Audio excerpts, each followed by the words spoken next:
You want me to put that on my todger?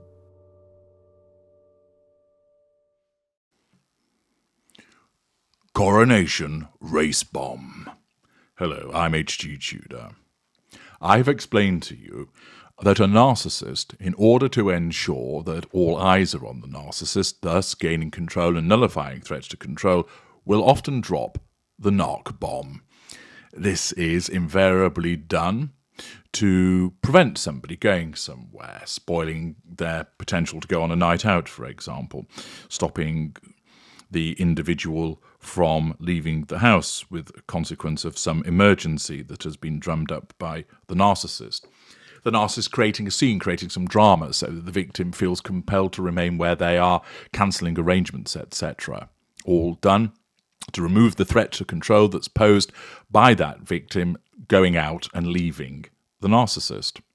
In some instances, it's done to try and overshadow an event so that all eyes are returned to the narcissist. We know, as I've explained in parts passim, that the impending coronation is a huge problem for Harry's wife.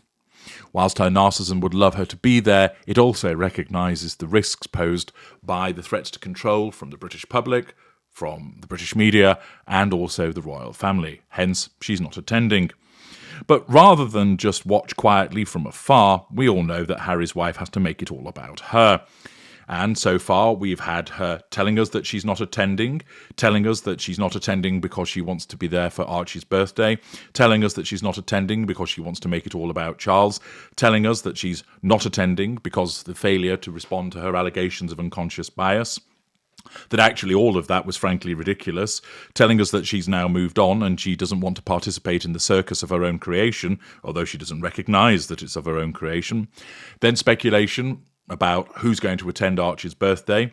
Then, of course, the Monster of Monty shit show making an appearance with all the cosmetic surgery adjustments, appearing in the TED video. Next came the appearance at the basketball, and of course the announcement that she now has representation from WME. She's certainly doing her level best to keep firing off these distractors to try and ensure that people are talking about her rather than the coronation. It's successful to an extent. People are talking about her, but invariably it's unfavourable.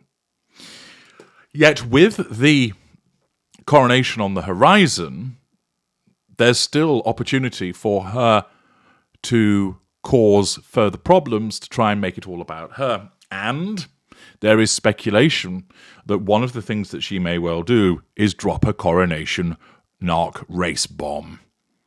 An article by Tom Sykes for the Daily Beast tells us, yes, Prince Charles really is the royal racist. Could this be the next distractor, indeed the bomb that Harry's wife is going to drop in order to have people talking about Charles and disapproving of his behaviour, and of course trying to engender sympathy for her? Prince Charles is the member of the royal family who raised questions about the likely colour of Harry's wife and Prince Harry's baby's skin. The author of a new book about the royals which addresses controversy has exclusively told the Daily Beast. Oh, what a surprise. Another royal author with a book to plug tells us this is what's going on. Christopher Anderson, who's been covering the royal family for 50 years, first at Time magazine, and then as a senior editor running People magazine's royals coverage in the 70s and 80s, also exclusively told the Daily Beast that relations between the royals are now so poor that William isn't returning Harry's calls, and Charles and Harry have not spoken since Prince Philip's funeral.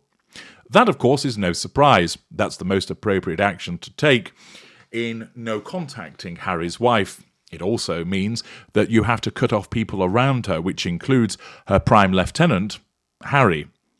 By not returning those calls, it means that William is staying in a position of no contact because invariably any conversation would involve talking about Harry's wife.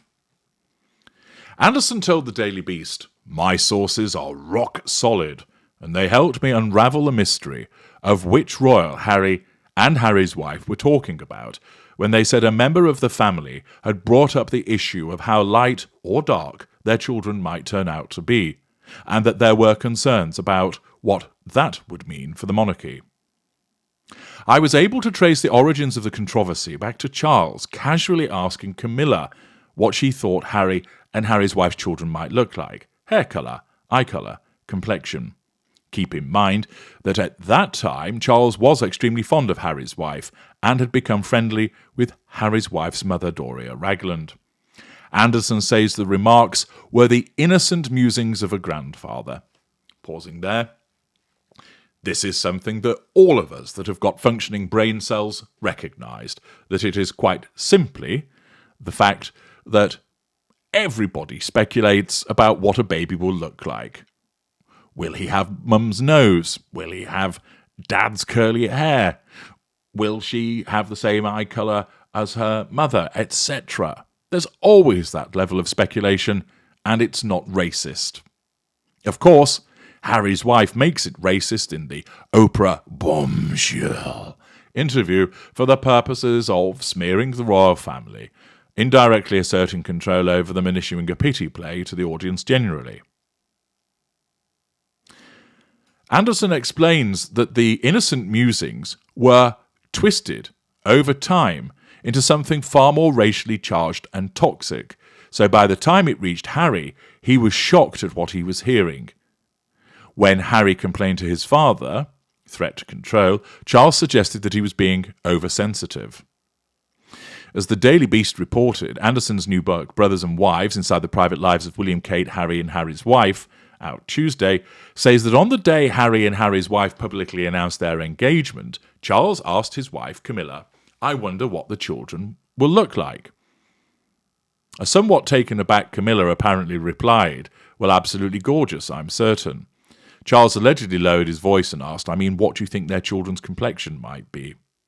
Of course, it's not racist to speculate about that, but of course, if it's portrayed in this manner, it shows that in the world that we now live, with the behaviour of the wokists, that such speculation about the complexion of a child might well be misinterpreted as a racist remark, and Charles was aware of that, hence the lowering of his voice. Anderson provided the Daily Beast with an advance copy of his book. In it, he says that the conversation between Charles and Camilla happened over breakfast, while household staff members were circulating within earshot. Camilla, Anderson says, swiftly changed the subject, but the damage was done. Anderson quotes a former member of Prince Charles's senior staff as saying, "It's not that the senior royals are racist per se, the Queen certainly isn't. But there are a few in the extended family who are, and the aristocracy as a whole is rife with racist thinking. The source says of the bureaucrats who keep the firm running, most are not racist, but some are, and unfortunately at rather high levels. It's a sad reality, but they are more of a reflection of society as a whole." So the suggestion here is that, of course, it wasn't Charles that was being racist, but somebody in the bureaucracy has taken his words and twisted them, thus providing ammunition for Harry's wife. Anderson writes that it didn't take long for Harry to be told by one of the men in grey, the palace staffers, that there were apprehensions about how dark a baby of his and Harry's wife's might be, that if he or she was too brown it might look strange. When Harry's upset filtered back to Charles, Anderson writes the Prince of Wales said that his son was perhaps being overly sensitive about the matter, according to a courtier quoted by Anderson. Anderson writes, soon what might have begun as a benign question became the subject of intense conversation between Charles and Harry.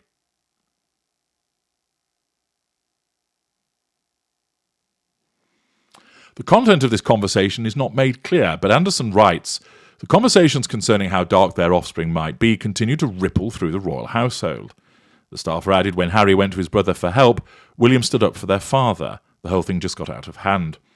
Intriguingly, Anderson's account of how Charles questioned the likely skin tone of Harry's wife and Harry's then unborn children does not tally with the accounts they gave Oprah Winfrey, which themselves contain various discrepancies, revision of history. Anderson essentially paints the affair as a naive comment by Charles that was amplified by racist staff seeking to stir up trouble.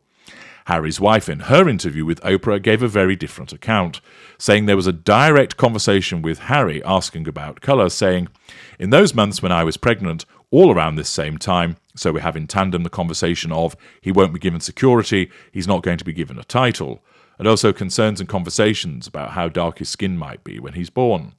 A stunned Oprah sought clarification, and Harry's wife replied there were several conversations about it, which took place with Harry, who relayed the content of them to her. Harry, when asked about the alleged question, said it was a conversation I'm never going to share. But when Oprah suggested he was asked, like, what will the baby look like, he said, yeah, what will the kids look like? Harry then said that was right at the beginning, when she wasn't going to get security, when members of my family were suggesting that she carries on acting because there wasn't enough money to pay for her and all this sort of stuff. Critics of the couple have jumped on the discrepancy between their accounts of when the alleged conversation took place to cast doubt on the claim. Harry later authorised Oprah to tell viewers on CBS that it was not the Queen or Prince Philip who made the comments. Harry was, however, open about the anger he felt for his father in the interview, saying, "There's a lot to work through there, you know. I feel really let down because he's been through something similar. He knows what pain feels like, and Archie's his grandson. But at the same time, you know, of course, I will always love him. But there's a lot of hurt that's happened, and I will continue to make it one of my priorities to try and heal that relationship. But they only know what they know, and that's the thing. I've tried to educate them through the process that I have been educated." So the suggestion is that Prince Charles made the remark, or rather King Charles, when he was Prince Charles. And might it be that Harry's wife will utilise this information by making a further disclosure in this regard as a coronation race bomb? That this speculation, which we all know is something that would ordinarily occur in relation to a child, could be resurrected, because of course narcissists never bury anything dead, but resurrect this and to make a further disclosure about this. Even though, of course, it's clear that what Charles had said was made as an innocent musing and was then twisted by other individuals, along with the fact that in the past, Harry's wife has revised history in terms of making reference to the incident itself. It would not be beyond her to try and make mileage out of this race bomb ahead of the coronation to suggest the king is a racist, he's the one that said it. Of course, only time will tell if she goes down this route, but it's something that a narcissist may well do in order to have maximum impact for the purposes of nullification of threat to control that the coronation poses. I'm H.G. Tudor. Thank you for listening.